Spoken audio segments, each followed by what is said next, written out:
কেন আল্লাহকে ছেড়ে দিলেন? কেন আল্লাহকে ছেড়ে দিলেন? কেন আল্লাহকে ছেড়ে দিলেন? মা গাররাকা বিরাব্বিকাল কারীম। আল্লাহ বলছেন, হে মানুষ, আমার মতো দয়ালু মেহেরবান, আমার মতো দয়ালু মাওলা, আমার থেকে কে তোমারে সরিয়ে দিল, ধোকা দিল? মা গাররাক, কে তোমাকে ধোকায় ফেলে দিল? বলো বান্দা। অতএব প্রিয় বন্ধু, প্রিয় বাপ, আমাদের জিন্দেগি আখেরাত, আমাদের জিন্দেগি আখেরাত, আমাদের জীবন আখেরাত। আমাদেরকে আল্লাহ বানাইছেন আখেরাতের জন্য, আমাদেরকে বানিয়েছেনই আখেরাতের জন্য। দুনিয়া দিবে না আল্লাহ আমাদেরকে, পুরা দুনিয়া মিলবে না। আপনারা বলেন, যার 3 ফুট বিদেশ, তার অভাব মিটছে তো? কথা বলেন না কেন? তার আর আপাতত কোনো অভাব নাই তো? ওনার আর কোনো চাহিদা নাই তো? তাহলে মিটল কই? মিটল কই? যার 10টা গার্মেন্টস মেল ফ্যাক্টরির মালিক, তার আর কোনো অভাব নাই তো? আমি তো এরকম শত শত হাজার কোটি টাকার মালিক চিনি, যেগুলো আমার মুসল্লি। আমি তো ঢাকা জুমা পড়াই। কোটি কোটি টাকার মালিকের রাত গভীরের বেদনা আর যন্ত্রণা, একাকিত্বের যন্ত্রণা আমরা তো জানি। আমগো কাছে তো দোয়া চায়, বলে হাজার কোটি টাকার মালিকের কষ্টের কাহিনী শুনলে নিজের কাছে মনে চায় যে বেড়ার লেগে কদ্দুর কান্দি। হ্যাঁ, স্বার্থপর এই দুনিয়া আল্লাহর নাফরমানি করে। প্রিয় বন্ধু, বাপ, যুবক তোমাকেও বলি, বয়স্ক বাবা আপনাদেরকেও বলি, দুনিয়া এই অসভ্যতা, নোংরামি আর হারাম, আল্লাহর নাফরমানি কাউকে সুদ দেয় না।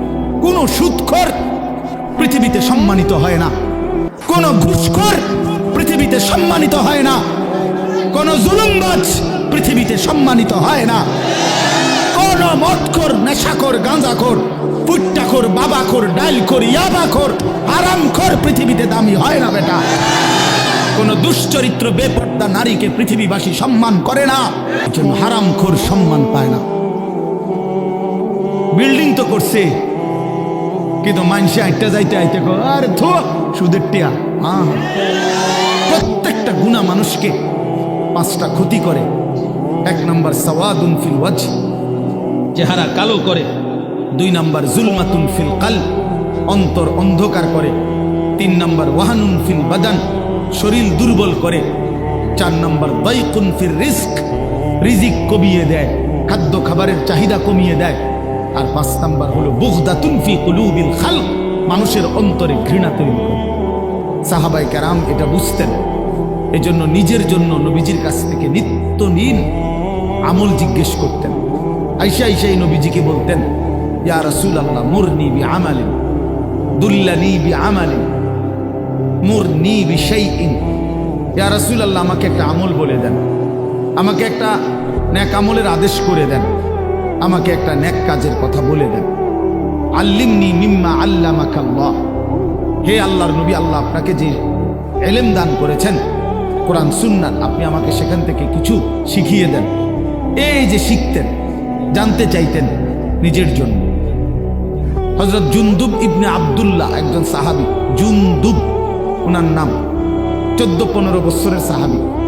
উনি বলেন, আমরা কিশোর ছিলাম, এই বয়সী আমরা 12-14 বছরের ছেলেরা কয়েকজন আমরা একসাথে নবীজির সাথে লম্বা সময় ছিলাম। কুন্না মাআন নবী সাল্লাল্লাহু আলাইহি ওয়াসাল্লাম ওয়া নাহনু ফিতিয়ানুন হাযাবিরা, আমরা উঠতি বয়সের যুবক ছিলাম, তরুণ। তো আমরা কি করলাম? নবীজির সাথে থেকে ফাতাআল্লামনাল ঈমান, আমরা রাসূলুল্লাহ সাল্লাল্লাহু আলাইহি ওয়াসাল্লামের কাছ থেকে ঈমান শিখলাম। ঈমান শিখলাম, তাহলে ঈমান শিখতে হয়, ঈমান বুঝতে হয়। শুধু কালেমা লা ইলাহা ইল্লাল্লাহ মুহাম্মাদুর রাসূলুল্লাহ, এটা তো কালেমা, বাক্য।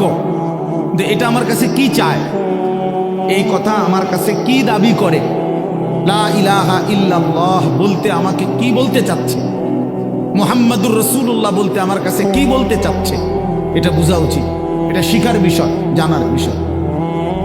ঈমানের জন্য ক্ষতিকারক কুফর, শিরিক, নিফাক, 3 জিনিস ঈমানকে ক্ষতি করে। এক হলো কুফর, কুফুরি, 2 হলো শিরিক, 3 নাম্বার হলো নিফাক মুনাফিকি। তো এই 3 জিনিস কি কি করলে কুফর হয়, কি করলে শিরিক হয়, কি করলে নিফাক মুনাফিকি হয়, এটা জানা ইমানের জন্যই জরুরি, যেন আমি সেই ভুল না করি, আমার দ্বারা যেন শিরিক না হয়, কুফর না হয়, নিফাক না হয়। তাহলে এটা শিখার বিষয়। وَإِذَا سَمِعُوا مَا أُنزِلَ إِلَى الرَّسُولِ تَرَى أَعْيُنَهُمْ تَفِيضُ مِنَ الدَّمْعِ مِمَّا عَرَفُوا مِنَ الْحَقِّ। আল্লাহ তাআলা কোরআনে বলেন, বন্ধু আপনার সাহাবীদের দিকে তাকায়া দেখেন, এরা আল্লাহর কোরআন যখন শুনে আপনার জবান দিয়ে, তখন আপনি তাকাইলেই দেখবেন এদের প্রত্যেকের চোখ দিয়ে এই কোরআন শুনে তারা আয়ুনাহুম তাফীদু মিনাদ দাম'i, তাদের চোখ দিয়ে অঝরে পানি ঝরছে, তারা কাঁদতেছে আল্লাহর কোরআন শুনে। এই যে দ্বীন শিখছে, কোরআন বুঝছে, আল্লাহর কাছ থেকে, রাসূলুল্লাহ সাল্লাল্লাহু আলাইহি ওয়াসাল্লামের কাছ থেকে শিখছে।